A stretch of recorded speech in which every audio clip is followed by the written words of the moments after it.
Good morning, boys and girls. Welcome back to Key West Waterman. My name is Aaron Young. I was planning on heading out early this morning and doing some spearfishing. One of my jobs in the house is to make sure we are regularly stocked with fresh fish, and right now we are currently completely out of fish. We have no fish in the fridge. So I was going to head out today and do some of that. I woke up, weather was a little bit off, which has been the story lately. It was supposed to be 5 mile an hour. It's blowing like 15 to 18 right now. While I wait, I've been wanting to do a video with this is the original Grover, what the Grover was born from. This gun is the first spear gun I ever built. It's probably coming up on 15 years old. And I went downstairs to try and get my stuff together. I haven't used this gun so long, the bands are starting to go. So I figured while I wait for the weather to clear up, hopefully, I will replace the bands. But I did want to share a little tip that I do to save money. So I have a bunch of spear guns. So I have bands from bigger guns that the bands are longer. So what I do is I will take these off of the big guns when they're deteriorating. You can see they were getting close to popping. And I'll just trim the ends off and I'll use them for the smaller guns. Yes, they've been used. They're a little more stretched out, but they will typically get the job done. So that's just a tip that I do to save money. I use my guns so much. They're locked up downstairs in the shed. If you don't use your guns very often, I get questions about how do you store the bands. I've heard people say that they put them in Ziplocs and put them in the freezer. I've never tried that, so I can't comment, but that could be an option. I have found that if I leave them inside, like my blue water guns, when we're off season, I'll bring those inside in the AC. But I have found if I leave them inside an AC, they will last a lot longer. So just a couple of tips there as far as reusing bands and band storage. But like I said, we are waiting for, hopefully, the weather to clear up a bit and we can get out there and spear some fish. Well, the weather did not clear up. But that does not change the fact that we need fish, so I'm gonna head out. Got some new bands on the old Grover, new used, and we'll do a little different perspective today. Some of you guys like this view. We'll put the camera on the gun. Gives you a little different perspective. Let's get out there. Some of you may wonder how or what determines, what spot I pick. Where am I going to go? I have so many spots, and a lot of times I'm covering a lot of ground. I'm running really far. Just depends on the day, but to be completely honest, I try not to hit spots more than a couple times a year at very most, 4 or 6 times a year. I try not to hit spots more than that. I think it just keeps them healthy, keeps the pressure off of them. If you hit spots too often, the fish are going to get used to you, know what you're up to. But it's kind of honestly random. The wind can affect it, depending on the wind direction. It can affect which way I'm going to go, but a lot of times I'm just trying to hit stuff that I haven't hit recently. So oddly enough, we have a northeast wind today. Not very common for the summertime. That is more of a winter wind. We get the cold fronts come through. A lot of times summer you're going to get a south wind or an east wind, somewhere in between. But that'll definitely change my decision on where I'm going to go. I'll try to stay out of the wind. It's not too bad inside here, but I'm obviously behind the islands. So I'm going to try and find somewhere that's a little bit out of the wind. Here we are. This is going to be our first spot. I've actually never dove this spot. It's a little shallower than I'd normally like it, but I've been wrong before. I've seen really nice fish in shallow water, so we're going to check it out. So something I do subconsciously, and I've mentioned it in the past on older videos, but I haven't talked about it in a while, is if I'm working a ledge or an island or some type of structure, I want the structure to be on my left side because I'm right-handed. It gives me an advantage if I'm coming around a corner, or if I'm working a ledge, it just gives me a better angle on taking shots on fish. So this is an island that I'm going to be working, so I'm going to swim counterclockwise around it. That way it'll be on my left side and the gun will be on my right side. So anytime, say I have a mangrove point sticking out and I'm coming around it, I want the gun over here instead of on my left because it just gives me a better angle on fish and opportunities.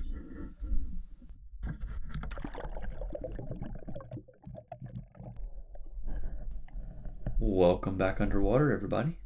As always, thanks so much for tuning in. I appreciate your time. This video will talk about some of the dives, some of the scenarios, to share some thoughts. I did leave the clips a little more raw. There are some longer raw clips. If you like that, just let it roll. If you like to just skip around to the action, I did add chapters so you can find the action you're looking for.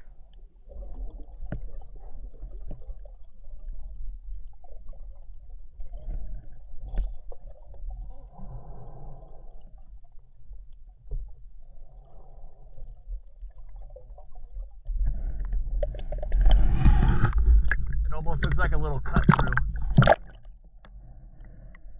As I said before, I've never dove this spot. I always get so excited diving a new spot. You never know what you're going to see, never know what you're going to find. All of your very best spots you dove for the first time once. You found it. So it's always exciting for me to check something new. This was the first little patch of fish I came up to. Some smaller grunts, a few snapper. Wasn't a ton going on, but it was enough that made me stop and wait.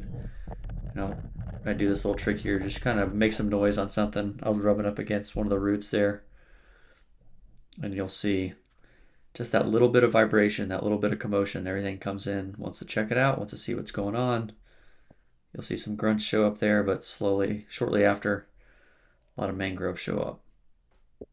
It really blows my mind every time I do something like that. Whether you're out deep, you can throw some sand or rub against a rock, just create some vibration or commotion in the water, and it is amazing. If there's fish around, a lot of times they will come in to check you out.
It opens all the way up in here.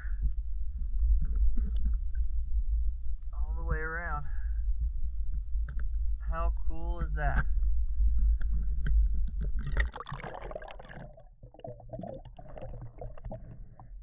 Kind of hard to tell, but swimming in to get into this little cove or whatever you want to call it, I had to go under mangroves. It was completely covered over, and you got in there and it opened up, which was pretty neat. But I came out of that section, came back around, and this was the first real good ball of snapper that I saw. So as I always say, I pause. I like to set up camp and just kind of wait. You'll see them coming in and out, checking me out. All of that movement will a lot of times bring bigger fish in. But at this point, I'd been in the water probably almost 20, 30 minutes, and I really hadn't seen much. And this was the first real promising activity that I saw. It almost looked like a spawn. We are near the mangrove spawn. A lot of people think the mangroves only spawn on the reef. I can say confidently that they don't just evacuate wherever they are and go straight to the reef. They will spawn in other locations. Whether or not this is actually a spawn, I don't know. A lot of these fish are pretty small, but I can say confidently I've seen spawns in all different types of areas. So I sat there a little while, wasn't seeing any big ones come in, so I slowly was moving forward, trying to just go slow, not jolt or move around, too quickly. And a nicer one starts to come in. You'll see I start to lean into it right there to the right. That definitely was a legal fish. I don't know why. I was a little hesitant this day for whatever reason. And you'll see if you watch the whole video through, you'll see there's quite a few fish I hesitate on, and I don't know why. I just couldn't talk myself into taking the shot. Not that I didn't have the opportunity, because there were more than a few opportunities. I hesitated for quite a while before I took my first shot.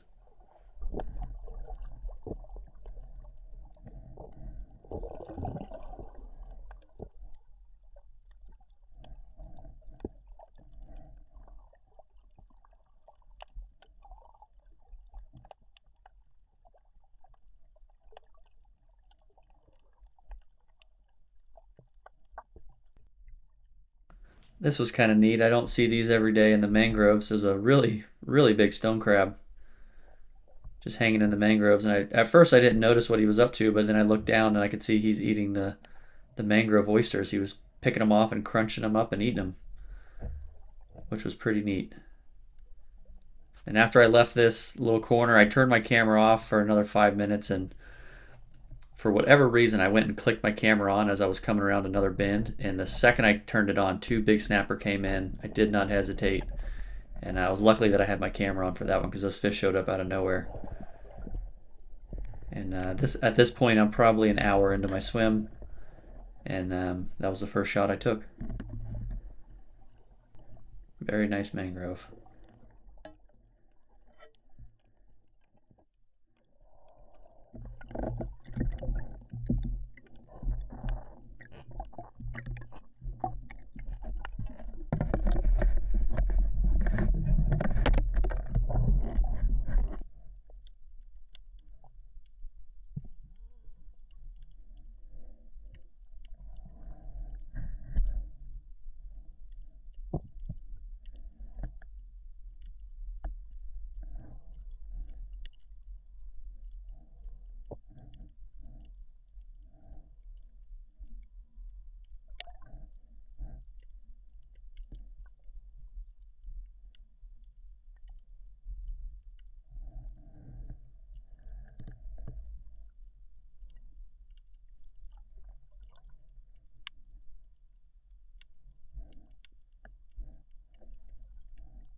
So I went another probably 20 minutes. I wasn't really seeing much, and I got what I would say is the farthest point from the boat on the back side of the island, so opposite of where I parked the boat. And I'm in really shallow water, maybe 2 feet, and out of nowhere, I get completely bombarded with very nice, healthy mangroves. Got a little bit of puppy fever, and I was trying to just pick one, and one turns on me, and I go to fire, and I just completely miss it. Shot right underneath it. Got a little excited there. There were so many fish swimming around, so many nice fish. It's hard to tell in the video sometimes. The average fish there was probably like 14, 16 inches. There were some that were a little bigger, and I just flat out missed. Got a little excited. But you can see they're hanging out. They're still curious. There was some movement in the water, so I'm doing my very best to just get reloaded as quickly as possible. And lucky enough, they're still hanging out in the area. Another nice one comes through. I turned and let it rip. And that time I got a good shot on it.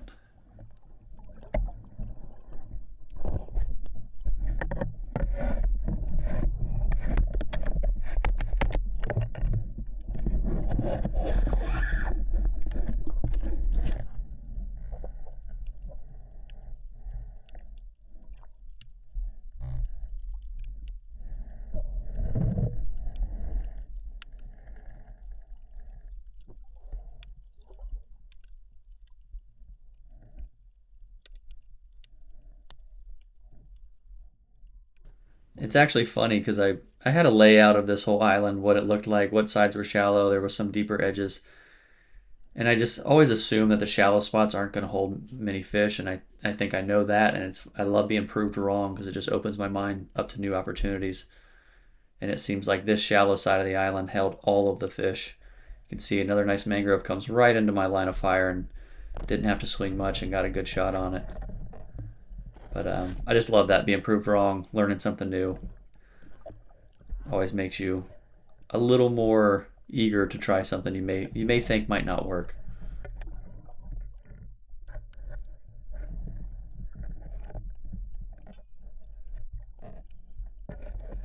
So if you do watch through the next couple minutes, maybe 5 or so minutes, I didn't time it out exactly, but you'll see a lot of hesitation. There's a lot of very nice snapper that I hesitated on, that I had shots. Some were quick, short windows, some were more than enough time to shoot. But for some reason, I was just a little hesitant this day. I don't know why. I just maybe was feeling a little off for whatever reason. But like I said, if you watch through the next couple minutes, you'll see some really nice, like that on the corner. That was a big one. And I saw it a couple more times. But you'll see more than a few absolute shooters that I just hesitated on. That's a nice one right there. That's a 16, 17-inch snapper. This spot was pleasantly healthy.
So at least another 30, 40 minutes had gone by, and I was starting to get frustrated at myself because I was seeing some really nice fish. And just kind of, I wasn't really fired up, just trying to remind myself, you know how to spearfish, take a shot. And this really nice one comes across, pauses just long enough, and hit it a little low, but pretty close to where I wanted it. Went right through the gills. Try to avoid meat shots if I can help it. But this one, I think this was actually the biggest one of the day.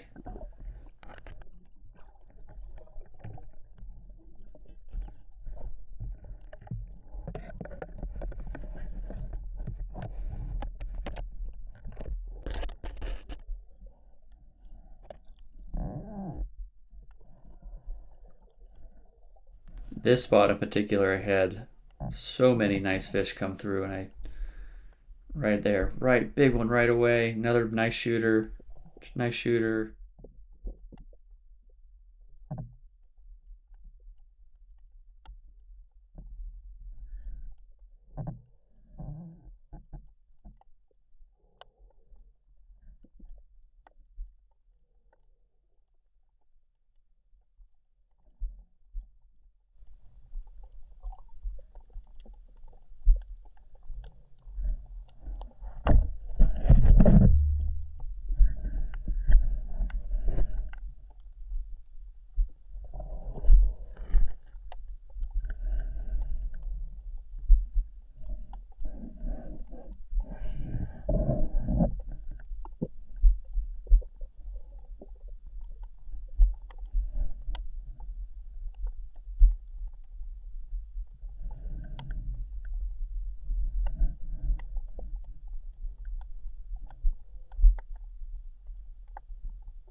At this point, I just needed one more fish. I had seen so many nice ones swim by, and I said, I'm going to park it, and I'm going to wait till one swims right in front of me. And that's what I did. That one I didn't even really have to move the gun. It literally swam right in front of me. All I did was pull the trigger. And that was my 5th snapper.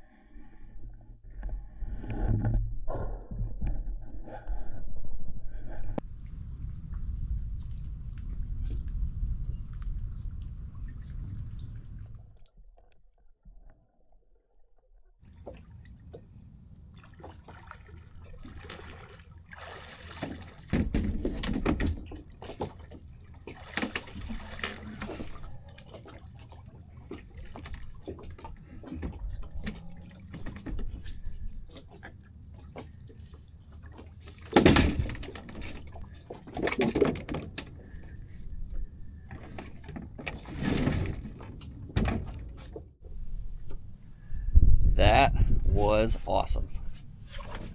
New spot, never dove it. Just to keep YouTube land real, I was in the water for 2 hours and just shy of 20 minutes. So pretty long swim, but it all worked out. Got some really nice mangroves. Hard to judge. This is probably a 17, 18-inch fish. The smallest one there is probably this guy, which is probably 15 inches. Very nice fish. And first time I dove this spot, honestly, I kind of expected this one to be a bust. It just didn't look like what I would normally like it to look like, but you never know until you go. And I was pleasantly surprised. You saw the video, but first half of the island was really slow.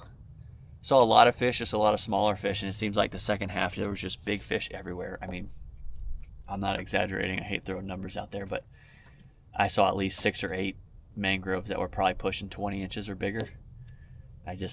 For some reason, I was full of hesitation today. I don't know what was going on. My gut wasn't giving me the go-ahead, and there was a lot of shots that I probably should have taken that I didn't, but I just kept hesitating. I don't know. Some days you're just off. But it all ended up working out. I've got no complaints there. Plenty of fish for the week. Got a new spot to the list, to add to the list. But I'm done out here. I'm going to get these on ice. Try and slush it up a bit so I can get these things down in here. There we go. Now we're talking.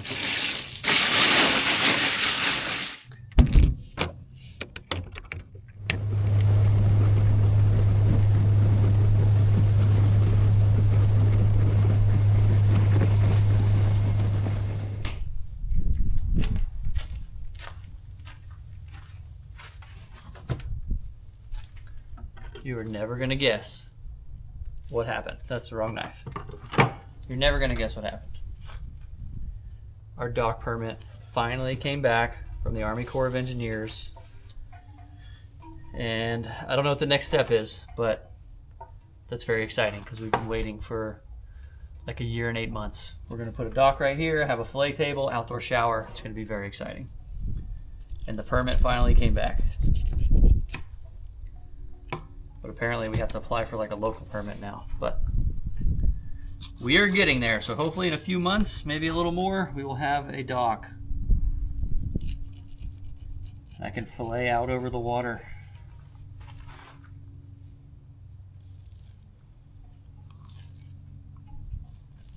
Love, love, love mangrove snapper. It's such a healthy population. They're so good to eat.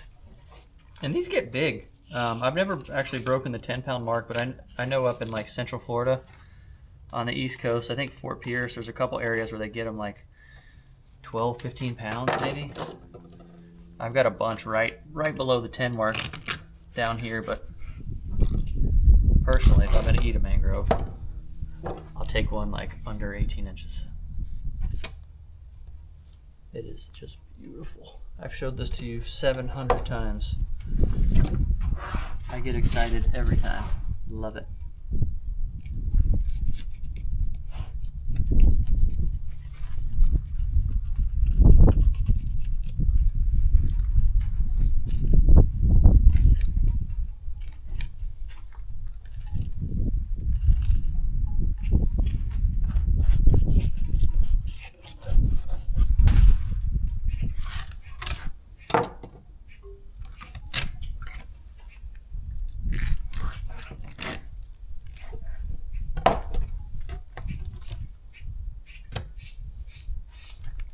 There's a lot of meat that stays between the bones. You can cook those racks whole. We've done it a ton in the past.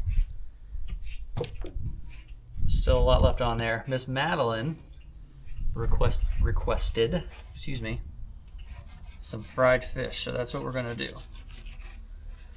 We're gonna have some fried fish. She said she's making some type of, I think it was like a watermelon goat cheese salad, I think was what she called it. Meat in the ribs.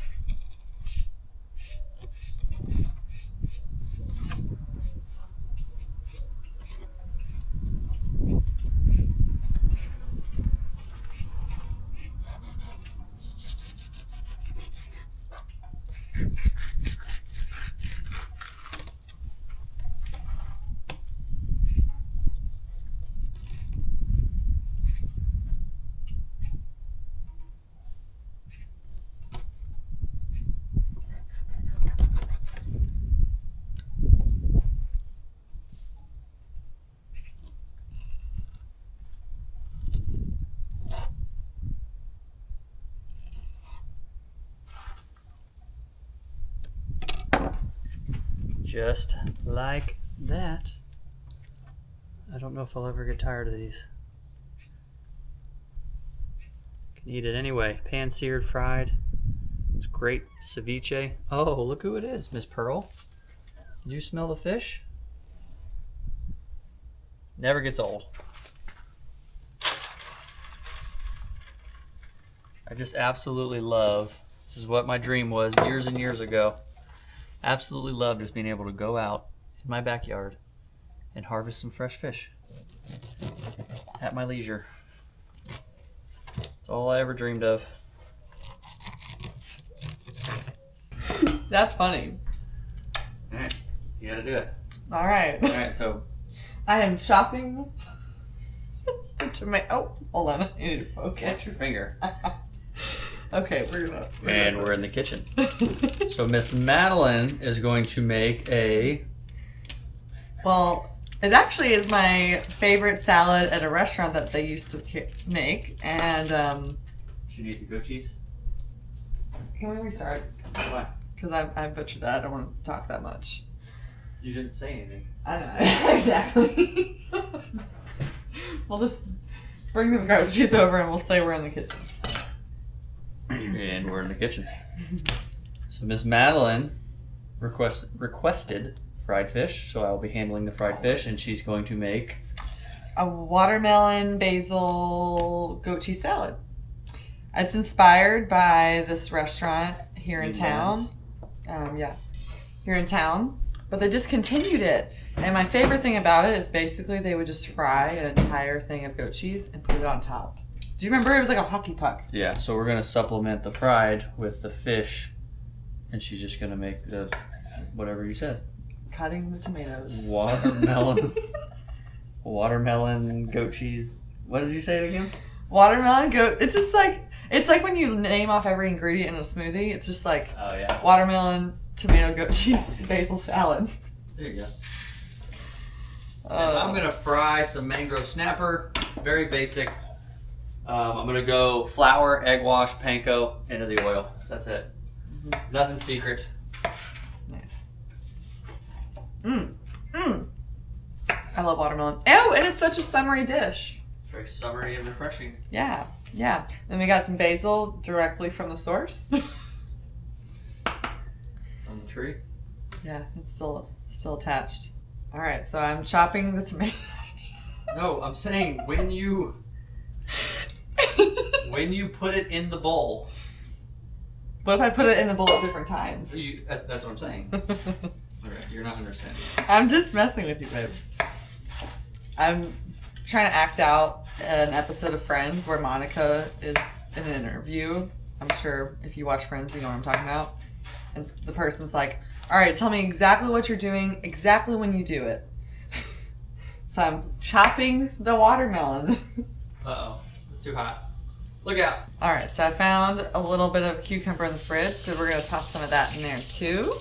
You can really use anything that's refreshing. So tomatoes, cucumbers, anything like that. And then we're gonna make our dressing, which is gonna be super simple. It's just gonna be olive oil, lemon juice, a little salt and pepper, and then we're just gonna shake it up. Oh, and some vinegar. Actually, they're pretty dang good. Should I take these off and wash them, or are they fine? I don't know, just take them off the plant. I don't know. Okay. You're supposed to wash basil leaves?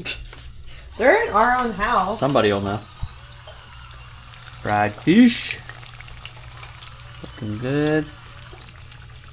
Nice and crunchy. Oh yeah. Oh yeah. Mmm. Why is fried anything so good? Is that your dressing? Yeah. I probably need to put add this whole more. thing on there? Yeah, seriously. It's like, you know.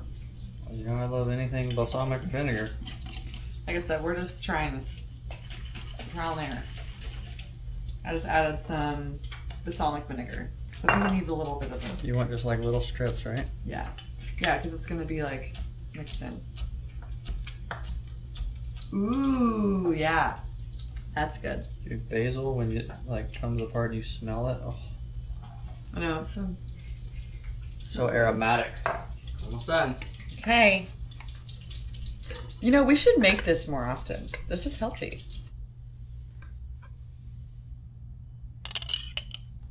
What do you call it? No, what's the short name? I don't know. You're putting me on the spot. Mad creation. Mad's summertime salad. Oh, there we go. Okay. Looks pretty good, baby. Ooh. One more. Just like a little extra. Like just a little presentation. Ooh, or what if I do like a You know the. Oh, that didn't work. I know what you had in your head. Okay. I know. We're not fine dining, so don't. Ooh, like 3 dots. Or you just put it on top, like whatever. Okay. Well, this one's yours. Oh, I added extra basil to this one. Oh, okay. Why is it not doing stringies? It's probably expired. Oh, that's good. That's good. Just having trouble with there's still stuff there. What stuff? While we're sitting down to eat.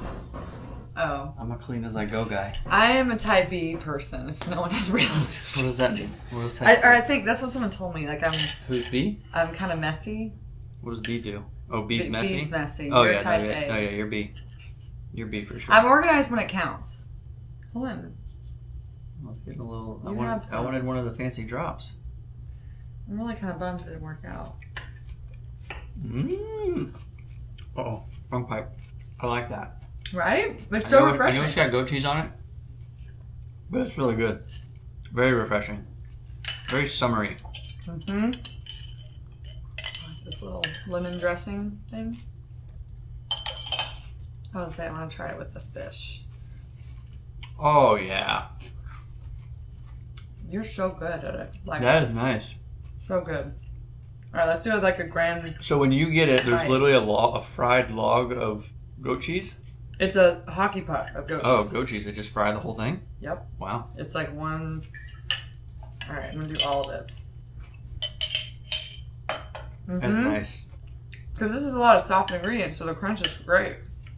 It's like sweet and tangy and then savory and salty. Mm-hmm. Good job, baby. Mad creation salad. Baby, it's literally just ingredients. Yeah, that's every recipe. No, I'm saying like it's not anything impressive. I will never get tired of mangrove snapper. It's so good. I will never get tired of you frying it. I can confidently say that as long as we live here, I will probably at least once a month be going into the mangroves and shooting some dinner. It's just like my happiest place. One of my happiest places was like swimming around in there just getting completely lost. It feels like you're in another world. It really does. But that is all we have on this one. Thank you, baby, for your mad salad. We will see you on the next one. Later. Later.